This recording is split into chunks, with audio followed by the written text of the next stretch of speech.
Follow NairaBet on Twitter @NairaBet and on Facebook @NairaBet Online to take part in our infamous giveaways, and you too can win big. NairaBet, the home of sports betting and fast payments in Nigeria. Football Live, the wrap-up show with Barry Swain on Breela FM 88.9 and 101.1 FM. Powered by NairaBet. Welcome to Football Live, the wrap-up show where we look back on all the action that took place in another busy and exciting weekend of football in the Premier League and the major leagues around Europe. In England, well, Arsenal and Manchester City are neck and neck now in the title race. Just 4 points between Arsenal and Manchester City. City have a game in hand, and the two sides meet next week in a midweek fixture at the Etihad that could well go a long way to deciding which of these two teams is going to gather the silverware at the end of May, at the end of the Premier League season. It's going to go to the wire. Manchester City winners at the weekend, 3-1 against Leicester City. Overall, a very easy win for Pep Guardiola's side. It's always win, win and win.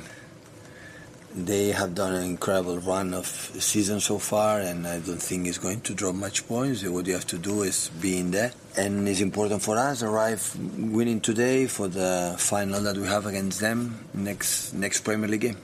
Yeah, in general, really, really good. The proof after Champions League game and Champions League next week, always had the tendency to think about this competition.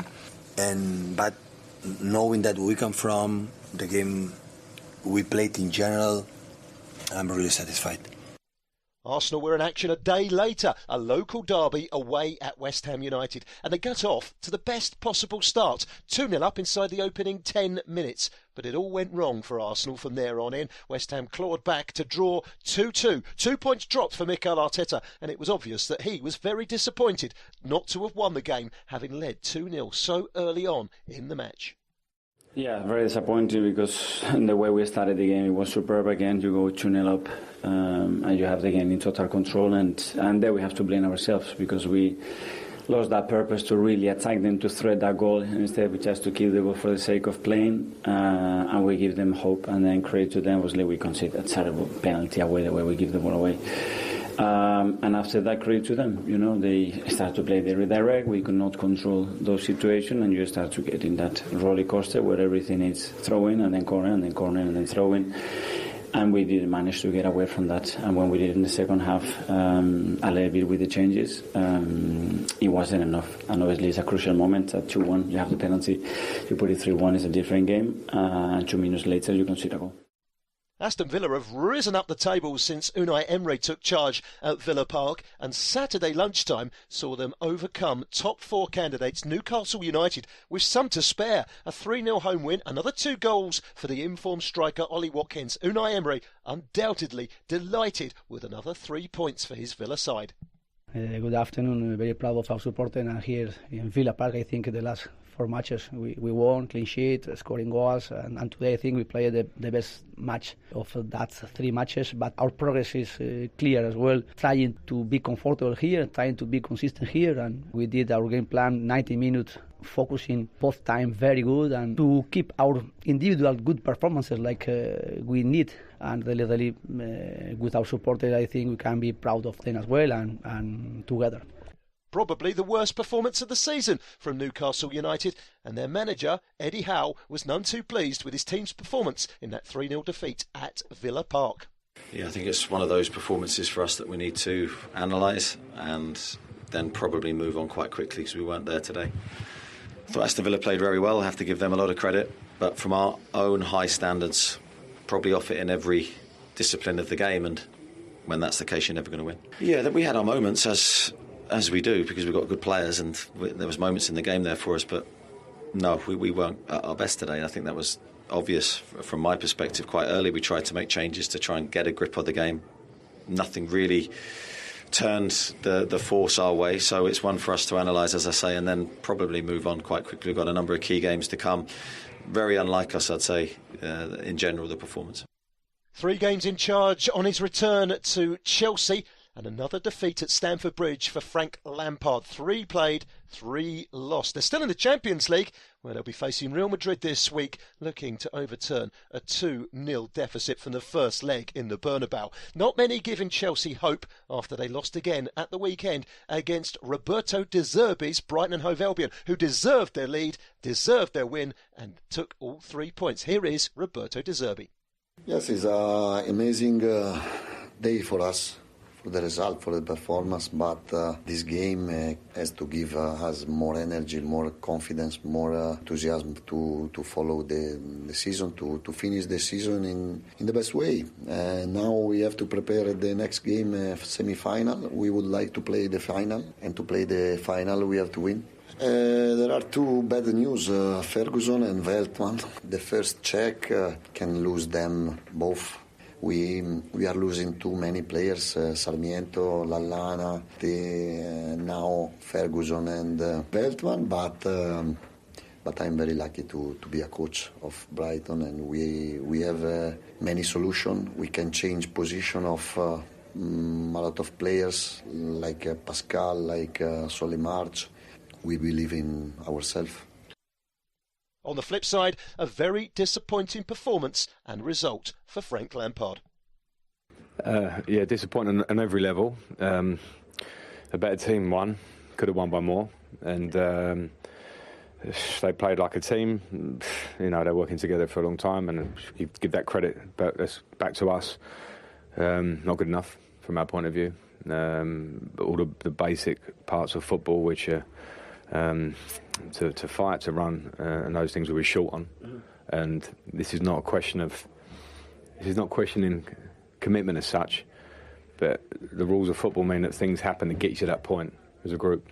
So we have to dig ourselves out of that very quickly. We've got a big game on Tuesday, so there's no point in being too down. But professionally, we have to understand why today went the way it did, and it wasn't good for us.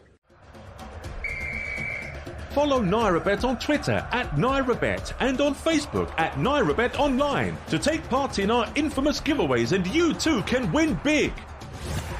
NairaBet, the home of sports betting and fast payments in Nigeria.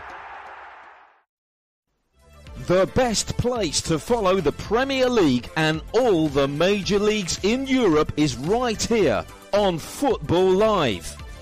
4 hours of football every Saturday and Sunday on Brila FM with Football Live. The chances of Tottenham Hotspur playing in the Champions League next season look very slim. A top 4 finish is now looking unlikely after a 3-2 home defeat against struggling Bournemouth at the weekend, a result that obviously delighted the Bournemouth manager Gary O'Neill, whose side are now 6 points above the drop zone. Really pleased because I thought we deserved to win. I thought, obviously, the last half an hour, 35 minutes, we were having to defend against the top side. But the way we arrived here with a disruption to the prep as well, to go and dominate the first half the way we did, control the ball. Spurs' main threat was counter-attack. I thought it was not only a big win, I thought it was a big performance as well. And then we had to show a little bit of character. I thought we did. I thought the second goal they scored was really harsh. I thought it was offside, Harry Kane. And then to grab a winner at the end was big for everybody because it was deserved. Another disappointing result at the weekend for Everton manager Sean Dyche, his side losing 3-1 at home to Fulham. Here is Dyche following that defeat against the Cottagers.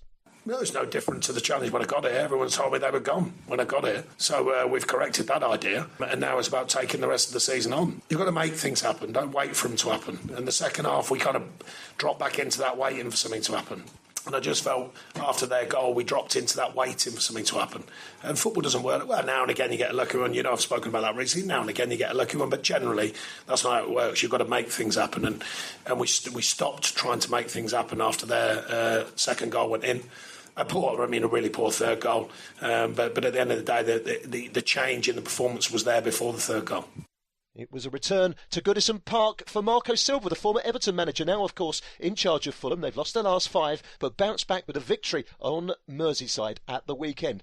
And Marco Silva was a very happy man. we started really well the game. I think until the moment Everton equalised, we were clearly the best team.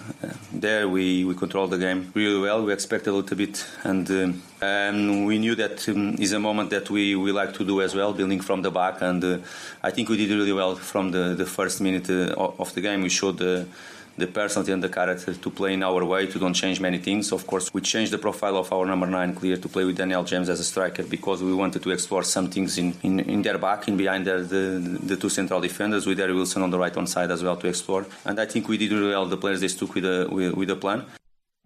Dean Smith took charge for the first time at the weekend. Leicester City's interim manager saw his side bounce back from a 3-0 deficit very early on. They actually won the second half. They hit the post. They had a penalty appeal turned down. A very promising second half performance. And Dean Smith was obviously delighted with the response that his team gave him after a half-time pep talk.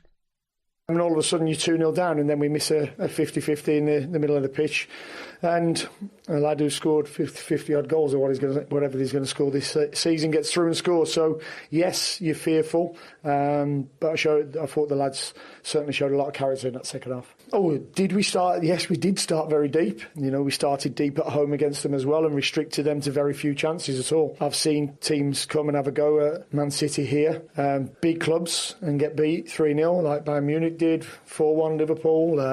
Burnley came in the FA Cup 6-0. It's a real tough place to come, and what we needed to do was stay in the game, and that's what our mindset was: make sure we stay in the game. But unfortunately, as I said, them isolated instance which led to goals. Elsewhere this weekend, Wolverhampton Wanderers eased their relegation worries with a 2-0 home victory against Brentford at Molineux. That sees Wolves climb up to 13th in the table. They are now 7 points ahead of the relegation places and looking a good bet to stay up for another season in the Premier League. Crystal Palace, likewise, they're in 12th. 3 wins out of 3 under Roy Hodgson. A 2-0 victory away at Southampton was thoroughly deserved. And what it does mean is that Southampton are now bottom and odds on to be relegated to the Championship at the end of the season. It's not looking good for the Saints at the moment. Another home defeat. They're running out of matches and they're running out of time. It looks like they will be one of the 3 teams going down at the end of the season. So that brings you bang up to date with what's happened over the weekend in the Premier League. Another victory for Manchester City. More points dropped for Arsenal. The title race is getting tighter than ever, and that Manchester City versus Arsenal match next week could be pivotal in the chase for the title. Down at the bottom, Leicester City, Nottingham Forest and Southampton occupy the relegation places, and whilst there's still hope, in particularly for Leicester, it's not looking good for Nottingham Forest and Southampton at the moment. For Everton, another home defeat at the weekend against Fulham means they are right in the mix as well. West Ham picking up a point against Arsenal means they have daylight between them and the drop zone. Another exciting week of action coming up on Football Live this Saturday and Sunday. We will build up to that on Football Live, the preview show. Join myself on Thursday for that show right here on Brilla FM and Football Live. And then, of course, Football Live will be back on Saturday and Sunday. On Saturday afternoon with Josh Bailey, and on Sunday afternoon with Chris Baldwin. More great action from the Premier League and the 2 FA Cup semi-finals. Follow NairaBet on Twitter at NairaBet and on Facebook at NairaBet Online to take part in our infamous giveaways, and you too can win big. NairaBet, the home of sports betting and fast payments in Nigeria.